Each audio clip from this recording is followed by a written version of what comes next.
What are you doing? I think the cat's just...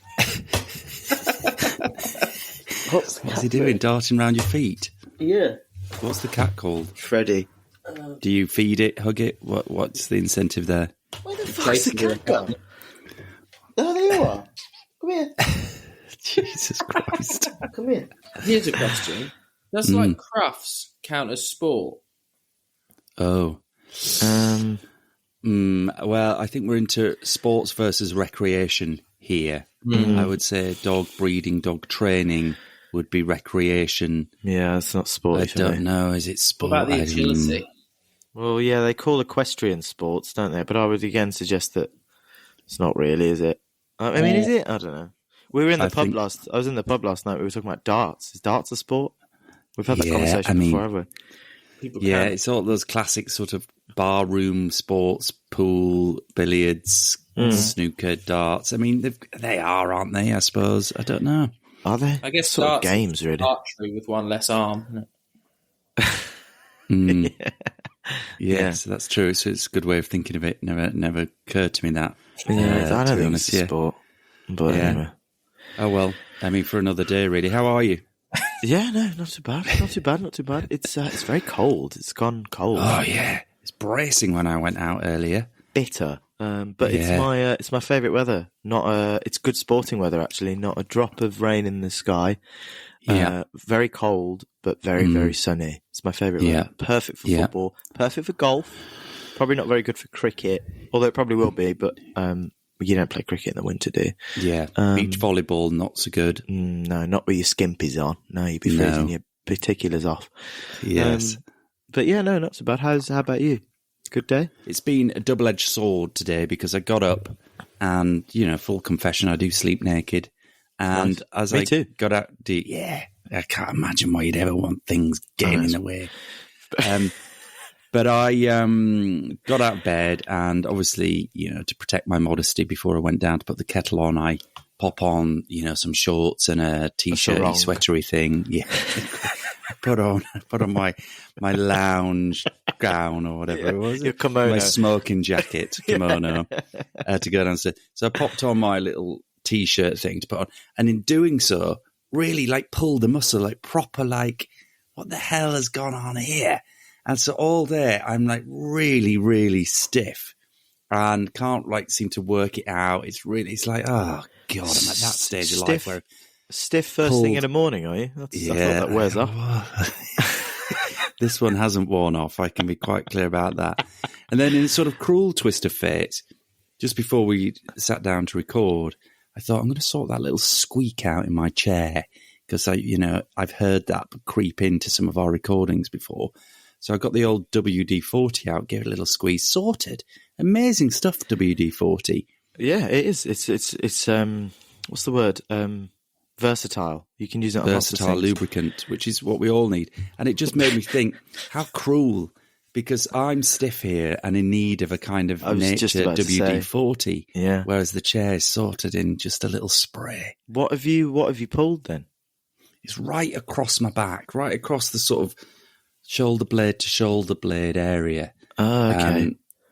So yeah, back injuries are not good. It's quite surprising that when you do injure your back, how much you realise how much you use your back in everyday life. Yeah, it's like when you get a little cut on a crucial part of a toe or finger, and you're like, oh my God, I use this all the time. I need this more effective. Yeah. It's true. It's very true. So I'm at that age and stage, unfortunately. I was in A&E the other week as well. Oh, Jack, what's happened? No. I played my first 11-a-side football match I played for probably a year now. My last game was in London, just during Evan with the West End charity football team. Give them a follow. They're amazing. I'm hoping to rejoin them next year if they're listening. When I move back down to London next year. And we were playing. It's actually a grassroots team that we used to play for when we were kids. And ex-managers and coaches and players, they play the under-18 setup. I sort of was kind of roped in it towards the end. I really wanted to play, but they'd kind of already done the team. But a pal of mine, Ali, he was like, "Oh, just come down, bring your kit." And then 5 minutes into the game, I was playing up top. And 18-year-olds are really, really quick, aren't they? Yeah. really quick. Lost 3-0. Lithe, quick, and this a bit lad, aggy, bit aggro, I would yeah, suggest. they were a nice bunch of lads, to be fair. I mean, the two centre midfielders were genuinely, and I mean this, very good footballers. Very good footballers. So they sort of, Ali, my best mate, who is bossed it from the middle. Ali, my best mate, who's also a centre midfielder. He's an incredible centre midfielder. But yeah, he had quite a game on his hands. He played very well there. But yeah, at what point did the groin go? So this wasn't the groin. This is the this was my foot. Oh, sorry, yeah. So he came across. I had the ball back towards goal, and I'm trying to just lay it off, pop it off in front of me, and then spin the defender. Yeah. As I've popped it off, he's put his foot in to go. He was playing the ball, but I've booted the bottom of his boot right on the top, and I was like, that's metatarsal gone. I carried on playing. Actually, I played the rest of the match. Played very well, but in the morning it was like, with a break. You've broken bones before, haven't you? Yeah. Oh, all of them. Yeah, all of them. Yeah, me too. It's like a specific sort of pain. It's quite stingy. It's less sort of bruisey and more stingy, and that's what it was. So, Queen Elizabeth Hospital in Harborne in Birmingham. Oh no, 5 hours. It's a big one, that, isn't it? Got an X-ray. Thought my metatarsal was gone. She was like, "No, you're absolutely fine. No break." I was like, "Oh, great." Well, I look a bit stupid, but yeah, bloody hurt. Still sore actually, but yeah, I'm a brave boy, so it's fine. Oh, well done. And recovering all right? You still got a hobble on? A little hobble on, yeah, but I'm sort of playing again now. I can't. When people are playing football and I was supposed to play, I really struggle with injuries. So I've been playing and nursing, but it was kind of getting back better. Yes, last night. Don't rush back, Jack. It's a common mistake. I know. Well, there's sort of there's a finite time, isn't there, that you can play sport in your life. Yes. So I'm trying to eke out. I'm 31. Why am I talking like I'm 85? I'm 31. Of course I'm going to carry on. Get a grip, for God's sake. I'm a child still. Yeah. No, it's all right. It's not too bad, but yeah. Very Certainly, good. I'm not pulling my back, getting out of my bedroom naked. Simple as that. So, no. not there. So, all's well. Lovely reaction to our kit special last week. Lots of people seem to have enjoyed that. That's nice to hear. It strikes a chord, doesn't it? I mean, it's very, it's an approachable subject, I think, sporting kits. And they are amazing little things. I think we might have to do some more episodes on that. I think we might. And if you haven't yet had a chance, do go to the Instagram and see the listener kit vote, because that was interesting, and you can go just have a look at the story highlights and you'll see which kit was voted victor by our listeners, but I won't reveal that just yet. You'll have to follow us. So that's good. And yes, and we're about now to have our interview that we had with Colson Smith, which keen listeners will have spotted the episode title, so I'm not revealing anything there ahead of the game. Yeah. But it's worth saying, isn't it, that we recorded this last December, really early days. Was it that long ago? Yeah, it was. Wow. And it's important to say that for a few reasons. Firstly, if we release any social media clips, James, our producer, is wearing a Santa's hat for most of the interview, so that rather dates it, so we can't get away with that. It's interesting to reflect on what's happened in a year, because Leeds, which we discuss, are no longer in the Premier League. Yeah, they're not. And are down. Colson's beloved Cass have gone on to more success in the intervening time, which is really good. Yeah. And Australia have managed to bag another Cricket World Cup, which features in our quiz as well. So that's worth saying so we don't get any letters. Yeah, it's not very up to date, is it? I'm sort of glad we're talking about this. We're doing this little add-on. Otherwise, people are going, "What the hell are they talking about?" Yeah. And the big news is Colson is sort of podcast royalty. He has an amazing podcast with Ben and Jack P. Shepherd from Corrie, and such is the demand popularity of their podcast, previously entitled The Sofa Cinema Club. It's now been rebranded to On the Sofa as they widen the scope of their discussion and banter. So now they're not restricted to just movies. So do check that out as you're listening. It's a good listen. It is. So is our podcast. That goes without saying. If you're a crossover listener, go back and check out previous episodes. Definitely. How do you reflect? Because Cricket World Cup was just mentioned there. Did you get involved at all? It really alienated me. I just couldn't get there. Rob, I listened to the entire thing on Yeah, you BBC did, Sports didn't you? Extra. Yeah, I listened to the entire thing. I really got into it this year. It's probably not the best year to get into it because England, I don't know if you're all aware, were appallingly bad in it. It was really, really bad. So bad. But I listened to it. I don't know if there's some sporting commentaries. This is sort of secondary to the Cricket World Cup. There's some sort of sporting commentaries that I love listening to because they're very sort of relaxing and you feel like you're there. And cricket seems to be one of them. And BBC do a fantastic. I mean, the Test match specials are a fantastic show, and all the commentators are brilliant.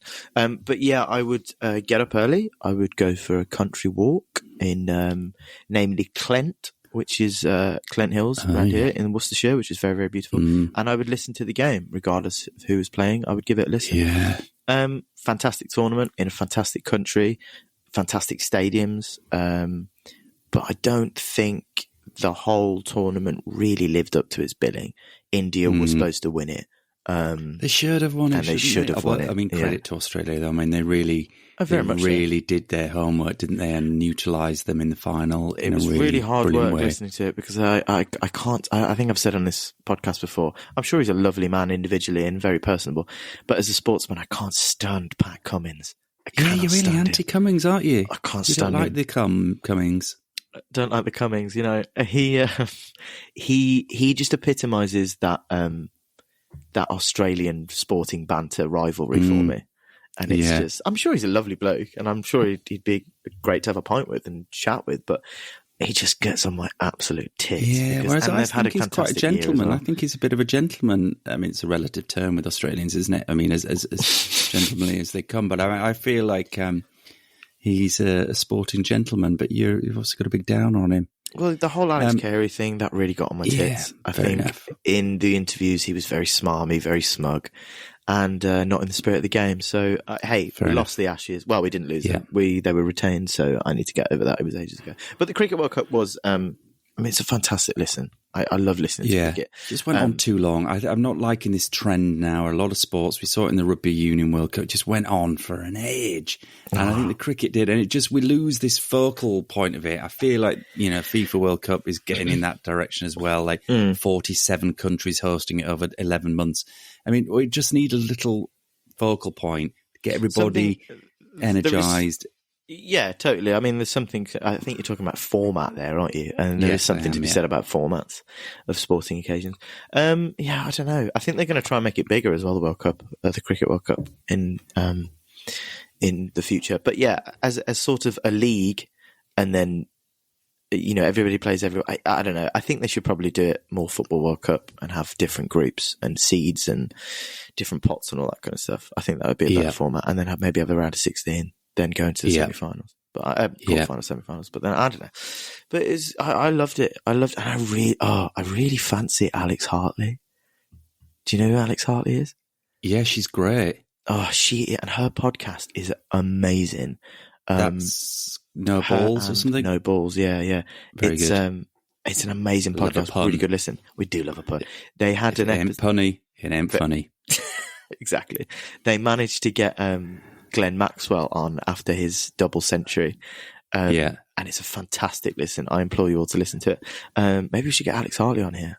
I really fancy her as well. Is that weird? Yeah, she's great. Really insightful, really good addition to Test Match Special, I think. She's so good at her job, and she was a fantastic cricketer. She's just started, she's a batting coach now at an Indian team as well, which is super cool. She's really cool. Well, that's a perfect segue, Jack, because the Indian link is featured later in this episode. With no further ado, let's cue theme tune and hear from Colson.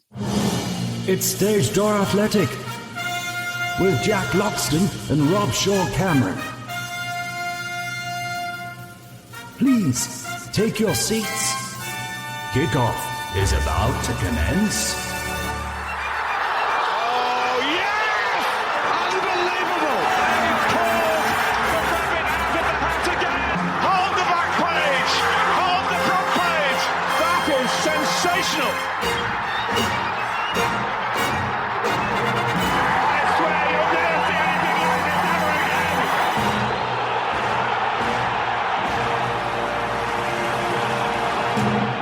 Today we welcome to Stage Door Athletic 24-year-old Corrie legend. I'm using the word legend. We can debate whether that's appropriate.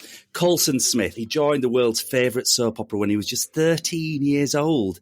And since then, his time on the cobbles has seen him battle with OCD and general Tinker family chaos before becoming the street's favourite, brackets only, I'm not sure, resident copper. Now, just as famous for his many appearances on award ceremony red carpets in his trademark sockless white trainers, he also appeared in the 2022 series of The Games, where he came last in 50-mile freestyle, last in canoe slalom, last in 110-metre hurdles, last in speed climbing, last in the 100-metre sprint, but totally nailed the elimination race, beating Strictly Come Dancing's Kevin Clifton, amongst others.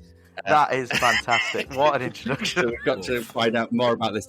Born in Dorset, but raised in Castleford, West Yorkshire, Colson, big Leeds United fan, and wait for it, runs his own cricket team, competing in the competitive Yorkshire Leagues. I think that's right. We'll find out more. We've got to chat about that. Where he employs the Moneyball philosophy for recruiting talent to stay ahead of the competitors.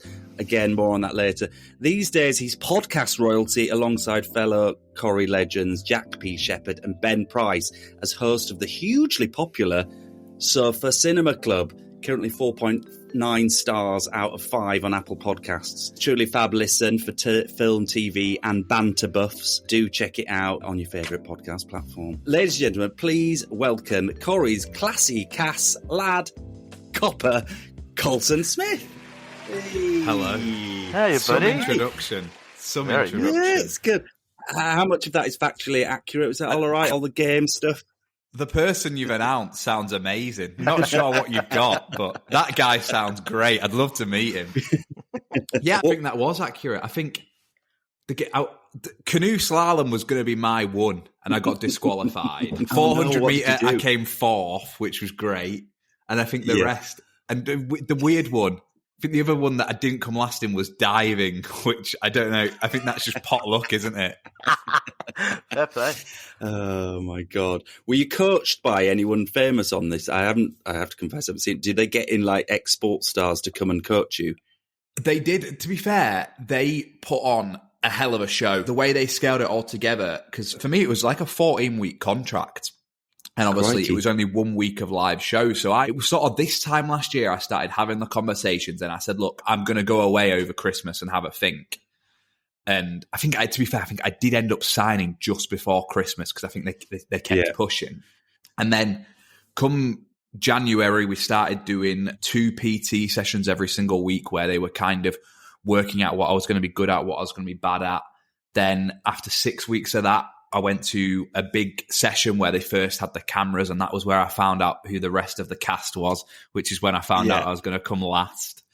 Then we had 6 weeks where they kind of shipped us all up to London. We all lived in a hotel, and we kind of stayed in Stratford, and we were all around the Lee Valley area. So everything that was made for the Olympics, we kind of, that was our training hubs. And you know, for the canoe slalom, we had the person who represented England at the Olympics, and we had for the athletics. It was all former world champs, and so we did learn from the very, very best of what British talent has to offer, really.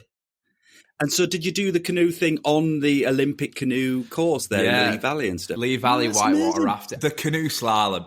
There were some days which I would hope and pray to God that I was filming and that I could miss. But the canoe slalom was literally like a stag do. It was so much fun. I only did it 3 times, and I was like, these are the best. This is the best part of this job, is getting to go down an Olympic kayak course, and literally you just get flinged out of this boat left, right, and centre. It was unbelievable. It was so. What month was it? It was. When we filmed it, it was May. So I remember the first time I went in that water, it was April. It was still chilly. Yeah, and it's like the wetsuit, when you first put one on, they're like, they don't really work unless you get wet. So it was like, you're all in the kayaks, and then basically we all got tipped out of us kayaks so that we could get used to feeling the cold. And it was some experience, I have to say. Because what is the thing when I watched any of those canoe slalom things, it's going against the tide, like swimming through uphill gates. That looks absolutely exhausting. So our course, we had 8 downhills and 2 uphills. And the second uphill is where I capsized. And I was on for... So Ryan Thomas won it. And going through gate 7, I was a second ahead of Ryan. Oh. So it was like, I was definitely podium. I was definitely top 3 for this. And then it came up to this second uphill and kind of swing. If you swing wide, you then paddle the opposite way. And if the wider you swing, the kind of easier it is, the stronger you are. So I found that I didn't have to keep tight to the post. I could go wide, paddle. But I've gone so wide, I've ended up parking my kayak on a block. And I'm on a block and there's no water. I'm above the water. Beach. And bearing in mind, there's a live audience. There's a live audience in at this point. And I'm going, what do I do? And I looked at Penn, who won it in Rio. She was this amazing Olympian. And I looked at her and went, what do I do? And she went, this hadn't happened before.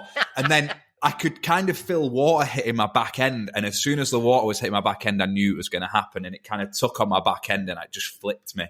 And then, I stayed in the water. I didn't want to get out. I was gutted.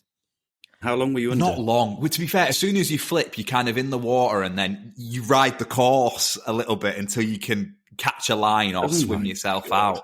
But I couldn't swim myself out because I wasn't a good swimmer and you have to swim against the current. So I'd be in the water and I'd basically be going down a giant, rapid, lazy river. I remember my mum coming up to me and going, you've done so well. I was like, Mum, I've come last. I've been disqualified. And that was day 1. It was a pre-record of filming. And I was like, this is the one thing that I probably got a chance of not coming last at. And I still came last. So who won the whole series? Wes Nelson, who was originally, he kind of became famous as such through Love Island. He's now a musician in his own right. He's kind of, amazing. He's always in the charts. But that guy could have been an athlete. Like, he was the sort of kid that you'd tell him how to do something and within 6 hours he was a master at it. And I kind of always said to him, I'm sure if you had a week, you'd be better at playing Craig Tinker than I would. Like, just a freak of nature. Wasn't he trying to think of Love Island Wes? Wasn't he a former footballer? Am I getting confused? I mean, half the Love Island cast, he's not actually a former pro, was he? I think he was a former athlete, I think is what he was. Right. I think because his cousin has represented in Great Britain in the 100 metre. And I was like, well, there's clearly... I mean, my sister's a vet and my cousin works at McDonald's. There's hardly any relationships that I can bounce on here. Yeah. He knew all the coaches, put it that way. Oh, right. Well, that's, Did you discover any hidden talent through those different disciplines? You were like, actually, do you know what? I could be quite good at No. I think the beauty was that we were doing 9 sports and they were 7 of the sports that I'd never done or didn't particularly like. So obviously, the running, that's my thing now, and cycling I've always enjoyed. So cycling in a velodrome for the first time was, when you go in a velodrome, it is so intimidating because I cannot tell you how steep that wall is. And it doesn't, your brain's going, no, that cannot work. So getting on a bike and going 30 mile an hour around a velodrome was pretty special. They fixed gear bikes, Colson, so you can't actually press a brake or anything. No brakes, no gears. You just pedal, and your pedaling controls your speed, and the way you use the ramp kind of controls your speed. So they're you had a thin line as well, those bikes. So your balance has got to be like perfect. And there was people who'd never been clipped in on a bike before, and that experience itself is kind of you know about it. And then obviously we do the first half an hour, and this was the thing about the games. We kind of only had 3 sessions at everything. So you do the first half an hour, and then it'd be like, right, so on the night, this is how you're going to do the race. And when you do the race, you're going to have to overtake people. It's very dangerous. People are likely to fall off if this happens.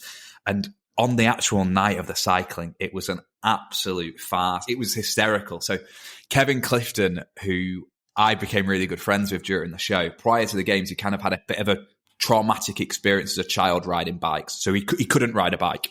He didn't want to do it.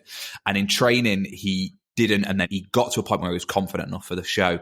And on the night of the live, it just all went wrong. And he he got himself in a position where no one could overtake him because he was so all over the place. He tried to disqualify himself. In trying to disqualify himself, he's obviously took the inside line, which is the quicker line. So he's ended up getting in front, cutting everyone up. Oh my so God. It was just carnage. But because on the bike, I felt confident. On the night, I was like, do you know what? I've got to past the point now where I was never trying to win on that show. I was just there to have fun. And the night of the velodrome, I was like, look, we've only got 2 more nights of this show left. It's been what it's been. I've enjoyed it. Everything's been great for me. I'm just going to go for it. And I ended up pedaling. And I thought, if I can get third, if I can tactically work hard to disqualify people, I will. Not just disqualify people, as in, if I could get to the front, because it was an elimination race. So I was like, I'm going to get to the front and I'm going to set a pace that I know that I can keep for at least 5 minutes. And if they can catch me at this pace, then fair be it. And they didn't. So I led the bike race for quite a lengthy period of time. And I've got the video on my phone of Chris Kamara going, this is the greatest moment in sporting history. Colson's leading the bike race. What is going on? And then I could feel Ryan and Josh behind me. And Josh says he remembers vividly me going, go on, Josh, overtake me. Go on. And then when he overtook me, I was like, good lad, go on, kick on. And then I'd realized I'd seen the name Nelson come up. And I was like, so that means Wes has been eliminated. He's the 4th person to go. That means I'm third. I'm top 3. There's no elimination now. So I kind of just sat back in the bike and was like, fair play, I'll take third. That'll do. Let them two race it out. Yeah. Perfect. So did that spawn your love of Lycra, or have you always had that? Because I've seen these pictures on your Instagram of you running around. I think the games, the spray tans that the games made me had and the tighter clothes that they made me wear won't come out much. But yeah, I run in my shorts in all weather, but other than that, it's normally anything I can get my hands on. In your life, have you seen anything like that? So here's a question for you, Jack, as well. So it's Paris, the next Olympics, isn't it? So Paris 2024, what is your best chance of making a team? What sport do you think you could actually turn up and have a go in? What would you think? No I'm chance. putting it out there. None I of think them. Rugby sevens. I could. I'm an elite Rob. rugby, touch rugby player. Rob, that is a massively bold statement. You think that I What have about this golf, argument? then? You're good at golf. Yeah, but I have this. Okay, maybe golf. Yeah, that's not a bad chat. Actually, I could have a good go at golf. The Olympics. I think there's a difference between what sport I think I'd perform well at, or a sport that I'd like to do. I'd love to have a go at the BMXs, man. That BMX looks amazing fun. It's so every time it's on, every year I'm obsessed with watching it. And Colson, you'd be classed at it. Stick a bit of Lycra on. Straight around on the BMXs, that'd be brilliant. I think my sport would be clay pigeon shooting. They always seem quite fun, don't you? And now we go to the target shooting. Yeah, that'd be. I know, and something sedentary. Where I think that, but it's a lot about breath control. I think, isn't it? Shooting seems to be a lot about breath control. Calm, maybe and they're all athletes, so they're obviously better at it. It's like calling a darts player an elite sportsman when he's got 4 pints of bitter on the table. It's brilliant. It's my kind of sport. Tell us about your cricket club then, Colson. Yeah, well, Colson, actually, just to jump in, I've recently picked up cricket. I know we're in the middle of December, but I've recently picked up a few mates around here who are obsessed with cricket in Birmingham. And randomly, they played for a village team with David Stockdale, goalkeeper. Yeah. Is he at Wickham anymore? Maybe he's gone, I think he's at Sheffield now. But I'm obsessed with cricket, so I'm really interested about your team. And if you need a player, I'm well up to driving up there, bud. You're in. We'll have to look at your stats. Yeah. So it was kind of, when I was like 9 years old, I remember wanting to get into sport, and it was kind of a thing my parents pushed onto me was, find a sport, blah, blah, blah. So I got shipped down to the local football club one night and had to trial, and kind of had that word from the coach afterwards of, we just can't get you in. It's not for you, blood. We've all been there. Yeah. And then the local cricket coach came into school, and kind of, it was very much there that everyone was welcome to come down on a Tuesday night to Casford Cricket Club. So started going down there, and I've probably been going for 3 months, and you start playing games. It was very inclusive. And that's where I met a lot of my friends. So I kind of played there from the age of 9 all the way through. And when I was 15, obviously, I wasn't playing as much because ever since acting and all that becoming more serious, I didn't get as much time. So I kind of just was, around enjoying. If I could go to training, I'd go to training, but I wasn't too fussed about playing. And then 15, I was sat at the AGM, and kind of all the old guard who ran the cricket club were sat around this table, and they were all kind of saying their various reasons for why they were stepping down. And basically, it was at that point where it was like, so this club now doesn't have a future. And a man called David Young kind of stepped in and said, look, I'll be chairman. I'll run the club. I've done it before in the 90s, but if I do it, I need people to help me. And he said, Colson, I think you'd be really good to help me. Would you? And I was like, yeah, sure. And kind of my first role I took on was head of partnerships, which in effect was basically getting some sponsors and getting some money into the club. So I did that for a year and got it to a point where the club was stable, and kind of just called in on favours of mates who I'd met through being on Corrie, met through football, various stuff, and said, look, I've got this great club. Will you sponsor me? So all that kind of happened. And then we worked out that we were going to struggle, that the team that we ran was in the Premiership, and we'd lost a lot of players. We didn't have any money. Stuff wasn't going to go our way. So we got relegated in our first year. And it was kind of from then on that I took this role where I would sit alongside the captain, who is David Wainwright, who played pro cricket for Yorkshire and Derbyshire, a really good first-class career. And he played cricket at Cass from the age of 9. So a bit like myself, he's there because he has to be. He's as embedded in the club as I was. So me and him started this partnership together, and now I take on a role of director of cricket. And, since being relegated, we won promotion, then we won our league. And then, in 2020, we took the title of in 2021, we took the title of champions of Yorkshire. That's probably above my pay grade. So I'll play for your third team if you've got one. Mate, that's absolutely... Come in the twos. Yeah, I'll go in the twos. What an amazing story. That's absolutely brilliant. I mean, I feel like it's like I was talking to some of my mates who play cricket, and it's like any local sporting team. Like, it's such a community, and when they're going under and someone comes in and saves it, you might as well have a statue in the town square, mate. So that's absolutely brilliant that you've kept it going. They're so important. They're like churches and stuff, like those sports clubs. So it's brilliant. So I want to know: are you a bowler, a batsman, or a fielder, or an all-rounder? My friends would say a fielder. Pastels on the boundary, yeah. If I played, batting's as a kid, batting's what I enjoyed doing. And I play the odd game every now and then in the twos. The first team's a stressful watch. At the minute in time, I'd be like, I'll give myself a Saturday off and I'll go and play in the second team.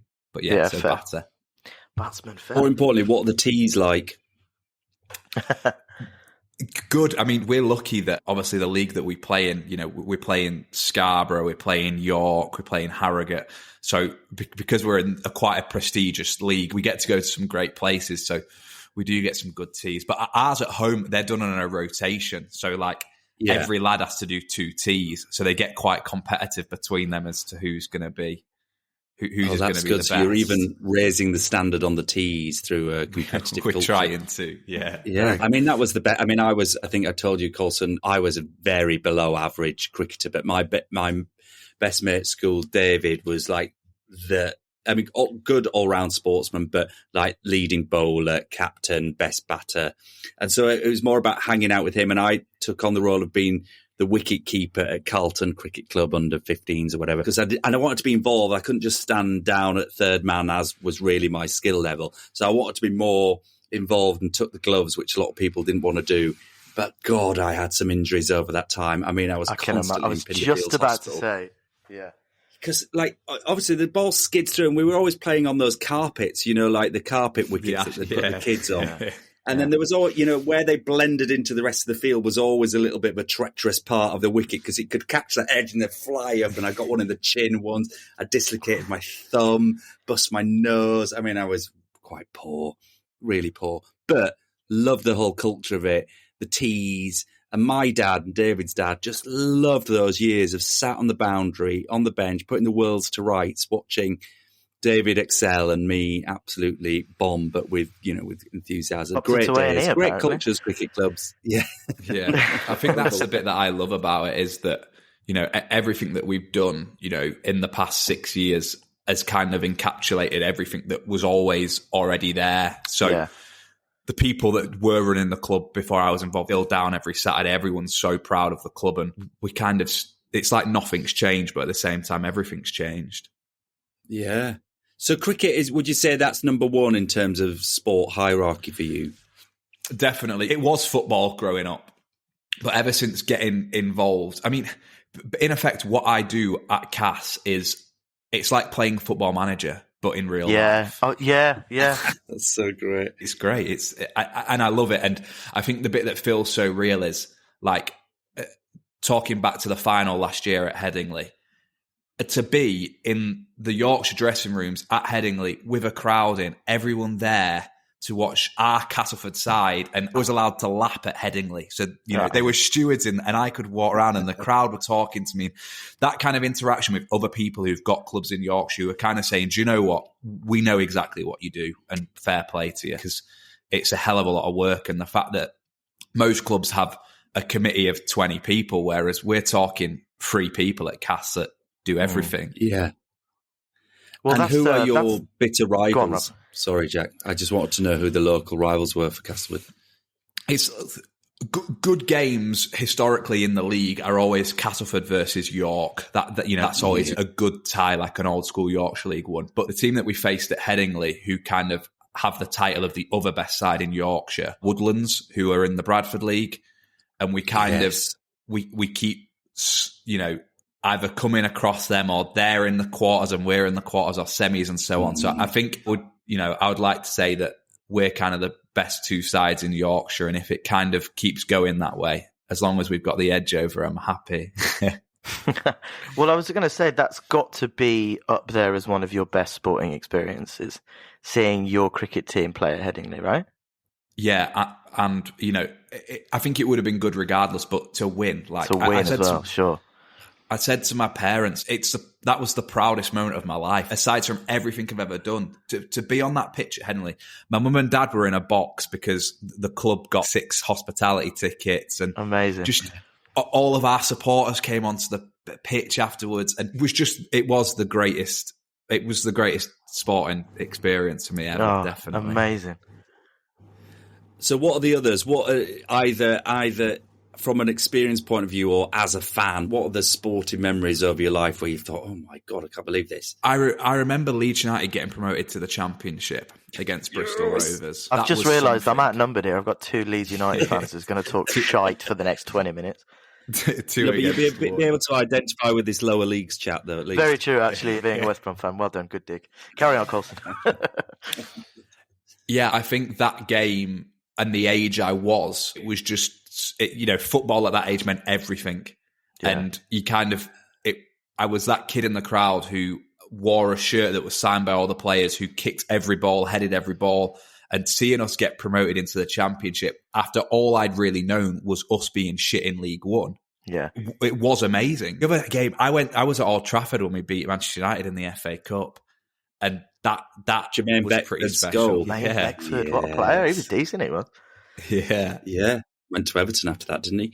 Yeah, he never quite hit his heights at Everton, but yeah, he should have stayed at Leeds. That was his, good Championship player, Beckford. There's a list of so many players who were just good Championship players. You're looking at David Nugent. David Nugent, Dwight Gale, those kind of players. And Beckford was definitely on there. Beckford was a good, solid Championship player. 20 goals a season, wasn't he? Yeah, it was stamped on that easily every year. Yeah, good player. But that's so interesting because, of course, you're so much younger than me. So your entry to Leeds was, poor League Two life. And then, so you've just seen up and up, really. Whereas my memories were winning the Championship, well, as was League One, going up to Division One and becoming the Strachan era. What was it? Division One. I'm struggling. Division One before Premier League, it was called, wasn't it? Yeah, it was just Division One. Yeah, ever version of that before it became the Premier League. So then, my sort of peak years have just been decline, really, and now on the way back up. So it's just up and up for you as a Leeds fan, really. Yeah. What are your hopes for the second part of this year? I was just about to say, I don't think you're on the way up at the moment. I would suggest that you're slightly on the way down, but I mean that's just from the outside looking in, I suppose. I think I said to Rob the other day at work, I said I don't enjoy supporting Leeds now we're in the Premier League. I don't enjoy it as much. I'm with you. I was the same with the Albion completely. I know what you mean. League One and the Championship, everything felt so real and felt so close, whereas the Premiership, I think, unless you're amazing, it's a pretty shit league to be in at times. I totally agree. It's that kind of sense that, being an Albion fan, I've seen us in the shit, and then we had about a decade in the Premier League, and it was just, you're on the British manager merry-go-round, you get Tony Pulis in, you get Allardyce in, you get Pardew in, you get all these shit managers that seem to just fleece every kind of decent, small, family Premier League club. And you kind of, the couple of years when we had Pulis, you look at, and you go into Old Trafford, you're like, could nick a 0-0 here. And you go home and it's the best thing in the world. But, you've done 8 years of this, and you're like, I just want to go to Rotherham and pump them 7-0 and get pissed in the pubs. You know what I mean? Yeah. You've got Carlos now, haven't you? Carlos Corberán, yeah. He's at time of recording. Leeds. He's at time of recording. I'm very happy. Give it a couple of months and we'll see what happens. Because anything that's better than that potato, Steve Bruce. But Corberán's got him playing at the moment, so it's good. Oh, scandalous. Oh, potentially libelous. So, should we do what we've started doing, Colson, is a quiz, which is in the style of a penalty shootout, which Jack puts together. So it'll be me against you. Is that right, Jack? Am I playing in this? It is correct. 5 penalties each. But this week, in a new innovation for Stage Door Athletic, there is a prize on offer, which I am throwing into the mix. And it is a pair of Leeds United marching on together socks, which... Oh my God. Yes. Sing along socks from Leeds United. Fantastic. This is so that's this is got huge, an extra incentive to win. They are 97% polyester, 3% elasticine. So that's good. High quality. Yeah, perfect. High quality. Made in Leeds, were they? Did it look after? They're made in China, and you have to keep them away from naked flames. So just okay, cue jingle. After extra time. And you know what that means? It's penalties.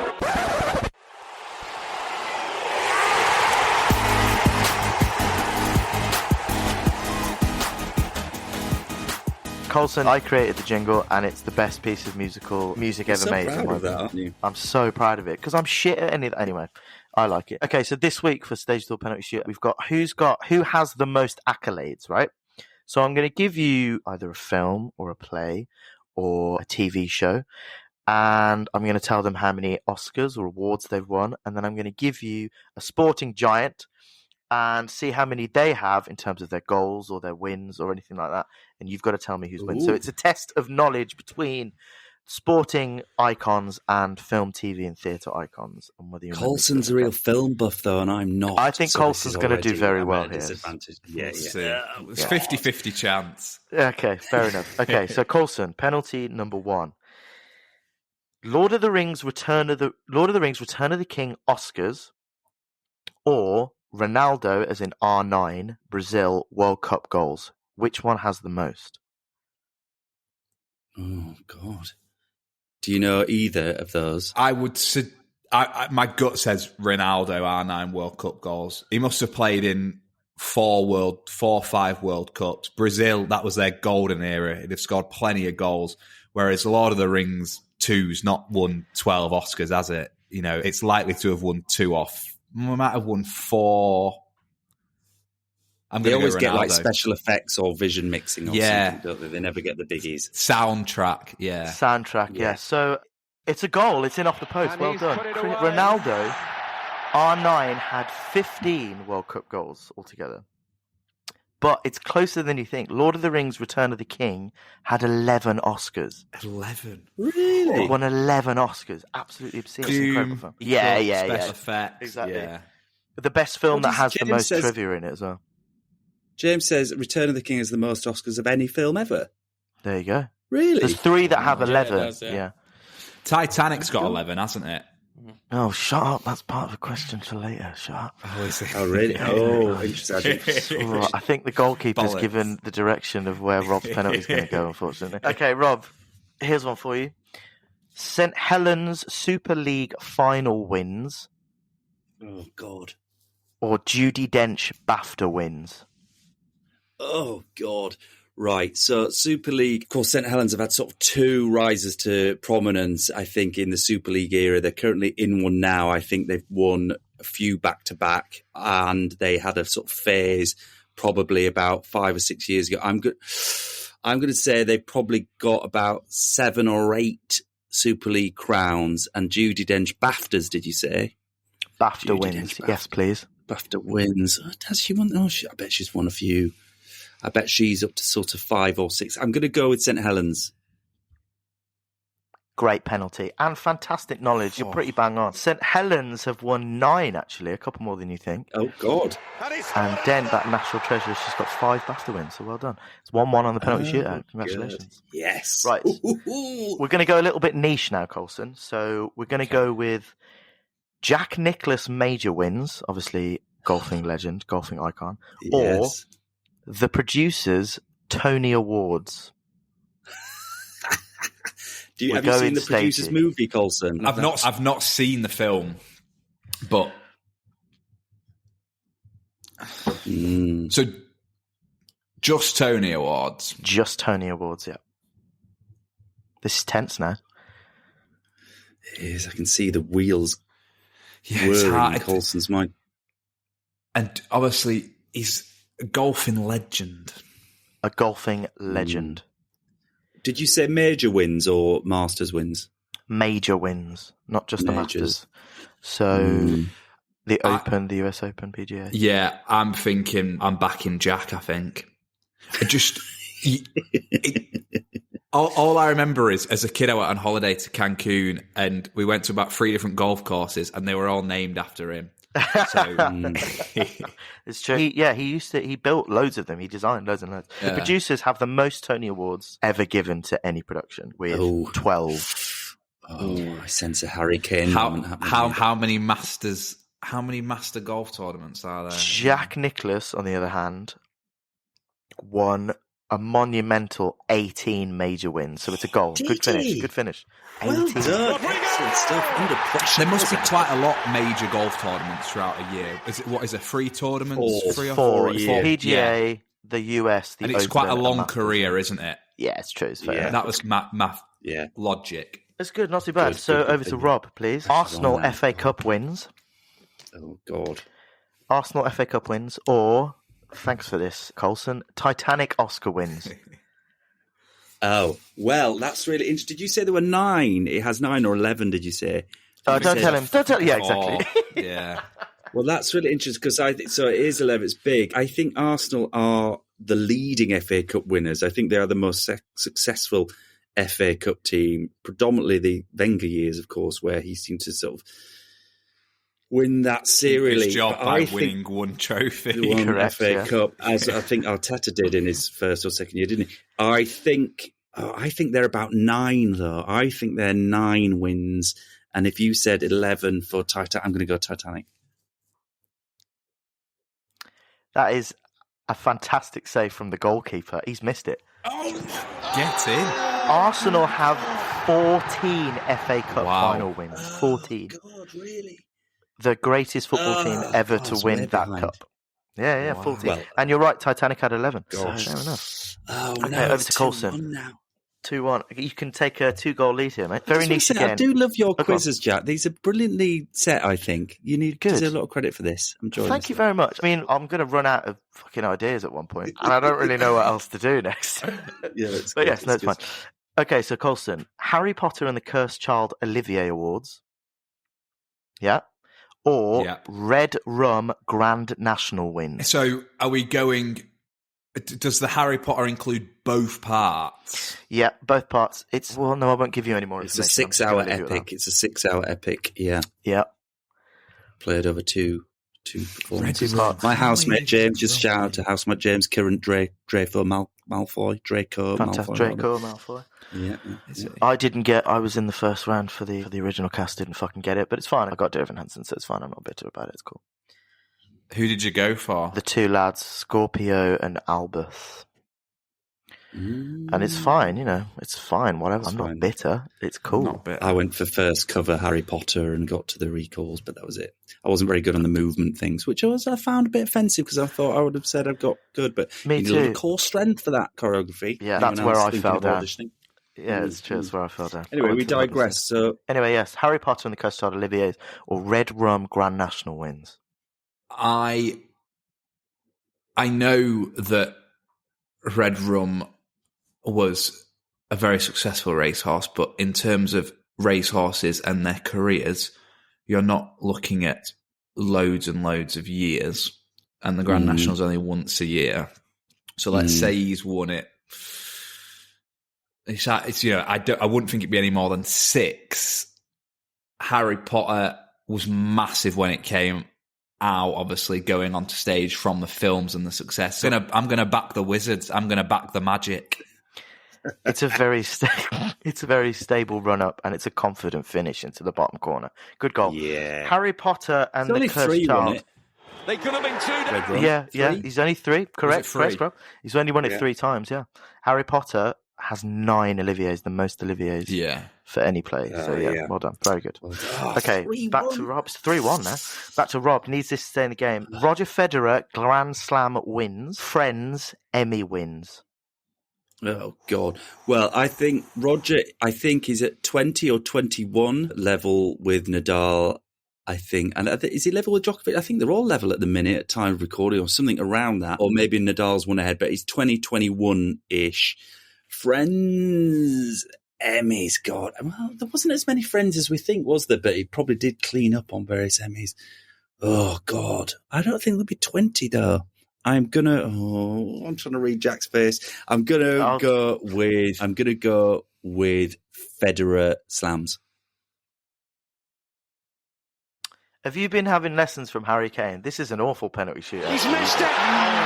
Roger Federer has 20 Grand Slam wins. You were correct. Hold on to your horses, friends. Friends has 65 primetime Emmy wins. Oh, that's silly. I should have thought about that deeply. 65. Yes. I mean, if you think, like, Our Friends was pretty seminal, and it did go for longer than you think it did. It was like 10 seasons or something, and there was like 30,000 episodes a season or something stupid. Oh, so yeah. I'm maybe confusing it with, can't remember. What was the... Oh, a dick. He's got it wrong. What am I thinking of? Fawlty Towers. That's what I was thinking. There's only 6 of them or something, wasn't there? Oh, yeah, that makes sense. Friends and Fawlty Towers, very comparable. Yeah. Very comparable. Very similar shows. Very true. Right, back to Colson. It's still 3-1. Michael Phelps gold medals or Game of Thrones primetime Emmy wins? Phelps gold medals. He won... Did he win? Olympic gold medals, yeah. Olympic gold medals, yes, sorry. Mm. He won about 6 in one Olympics, didn't he? When he was allegedly cheating. But did he? I don't know. I'm not going to give you any clues, Colson. I think he's looking at around 10, between 8 and 10, if not more. What was my other option? Game of Thrones primetime Emmy wins. I think I'm going to learn from Rob's mistake here. I'm going to back the tower, the power of a long-serving TV show. Interesting. And I'm going to go Game of Thrones. Yeah. Okay, so Michael Phelps has actually got 23 gold medals. Wow. He is the most decorated athlete at the Olympics. 23 gold medals. However, Game of Thrones has 59 Emmy wins. So it's a goal. Good finish. I was expecting Game of Thrones to either have a shed load or 4. Like, it was going to be one way or the other, wasn't it? They either win everything or win nothing. Very true, very true. So, Rob, you're looking poor here, mate. Anyway, we'll carry on. I don't think you can win now, Rob. No, you can't. This is. I think I'm in the corner celebrating now. Oh, I think. Oh, yeah, shit. He's going mad. 4-1? 4-1, mate. Yeah. God. I mean, this is just for pride now. So, anyway, Australia World Cup cricket. Australia World Cup wins in the cricket, or Curious Incident of the Dog in the Nighttime. Olivier wins. Oh no, Jack was in Curious Incident. I was in Curious Incident. Look, I'm unemployed. I need the love, man. Okay, so Australia One Day World Cup. This is obviously there hasn't actually been that many of them. It's quite a relatively new competition in the history of sport, isn't it? So, and I think is it 2 or 4 year job. And I think Sri Lanka have won it. We've won it twice now. Once. I think they've always underperformed in this. I think they have. I think that they've only they might even not won it, but only be 1 or 2, I would say. So I'm going to go with Curious Incident Awards. It's a good penalty. There's some calmness coming back to the game. Curious Incident has 7 Australia have won the World Cup in cricket 5 times. Oh, have they? Sorry I did them down there. Excellent. 4-2. Well done. Right, now we're going down to, I mean, this is all academic, but this is all about pride now for the pair of work. I think you called it Britain's favourite soap? Is it Britain's favourite soap? Know. Probably is. Well, it is in our eyes. It is in our eyes. Up north, we bloody love it. My grandma says so. Okay, so Colson. Coronation Street TV Awards. That's every single TV awards there's ever been. Ever. Wow. Or Harry Kane Premier League goals. Oh, good grief. Oh, it's got to be Corrie TV Award. Even when you try and think about it, Kane's got what? 150? Or is he at the 200 mark? Forgot. But I'm thinking, Corrie, you're talking 20 awards a year for 60 years. Interesting. And that's potentially a bad year. Yeah. Because if you have a clean sweep, you're winning 20 awards a night. Very true, yeah. I'm backing Corrie. I've got to back Corrie, haven't I? Coronation Street. Well, you've got to back Corrie. Corrie's Coronation favourite Street. Copper. Yeah, Corrie says you've gone for Coronation Street, which is fair enough. So Coronation Street has 168 awards, which is a monumental. It's going to be close. And you were wondering whether or not Harry Kane hadn't hit the 200 mark yet in Premier League goals. He hasn't. He has 195 goals. Harry Kane takes it. You should know more about your employers, but fair enough, man. It's okay. In fairness, Colson, there's a million more award things now. Yeah, there are. So Colson's getting 5 in the morning. Nominated, award-winning or award-nominated, Colson? You must nominated, never won. It'll come, mate. It'll come. Best child, I always used to get beat by the cuter ones. Oh, it'll come, mate. Don't worry about it. It'll come. Right, we've embarrassed Colson with his employers. Let's embarrass Rob with his employers. Okay, so Coronation Street best soap winning. That's like the creme de la creme. It's like best film, all that kind of stuff. So best soap wins historically, or Gary Lineker World Cup goals for England. Oh, God. Okay, so Gary Lineker World Cup goals, what did he do? He probably did 4 World Cups, 3 World Cups potentially, maybe 3. I would say he was Golden Boot winner, of course, for Italian 90, was that, I think? With about 6. So I think he's probably only at 10 or 11. And I think Corrie must have won more than that over the years. So I'm going Corrie. Coronation Street at the National Television Awards has won Best Soap 6 times. Oh, now you've reframed the question there. He has reframed the question. To be fair, Rob, I'm with you. I was thinking when you were best talking, soap in all categories. I'm thinking we're at 25, 30-ish. I really NTAs. Yeah. It's only been 1998 the NTAs started, didn't it, I think? Colson's right. I really should have wrote the question down better, but it's nice to see Rob him, he's missed. Yeah, fuck it, he's missed. Gary Lineker had 10 world goals. Well, boys, well done. Very well done. So it was excellent. 4 These socks very are good yours, goals. Colson. I shall bring them tonight to the Corrie Christmas Doo. I'll leave in the party wearing them. Perfect. Well done, boys. Well done. Very good. Good. So we should start wrapping up soon, but we've got to ask you, Colson, about our bucket list of sporting events, which you've had to cite. What of those there would you, in an ideal world, to attend with us? This isn't happening, obviously, but just, theoretically. El Clasico. Got to be up there. Yes. Yeah. But what you didn't say which stadium. We went for Nou Camp, didn't we? Did we? I think we did, yeah. Camp. Yeah, because I've been to the new camp, but I've not watched a game there. But I think if I was to watch the El Clasico, and I'd almost want to be on the back row. Yes. It's that sort of place of just the sheer size and understanding of what's going on. I think I'd be going new camp, definitely. Amazing. And if you were going to add one to our bucket list, what isn't there for you that's missing? So you said England cricket in West Indies, which I get because I've seen people sat in hot tubs watching the cricket and thought that's a bit of me. Yeah. But I reckon if I was watching England abroad, I'd want a Boxing Day test in the Ashes in Australia. Right. Fair dues. The only reason that isn't there, Colson, is I've been to it. Well, so it's already ticked. Yeah. Yes, that is. I mean, the MCG, what a cathedral. So, listen, we like to invite our guests to take a position in Stage Door Athletic Club. You can take any position. It could be on the playing staff. It could be managerial, as you already hold a post similar to that. It could be in any department, any sport. Where would you like to join the club? What position would you like? I'm thinking tactical here. I'm going to go kit man because of all the stash that I could potentially steal. Hey, yes, good shout. Very good. Well, obviously we are not Sofa Cinema Club podcast royalty like you. We're just little babies joining the scene. So, but when we get the merch, because you have merch, don't you? You have seen those cups. Those are there. But when we have kit, you'll be in charge.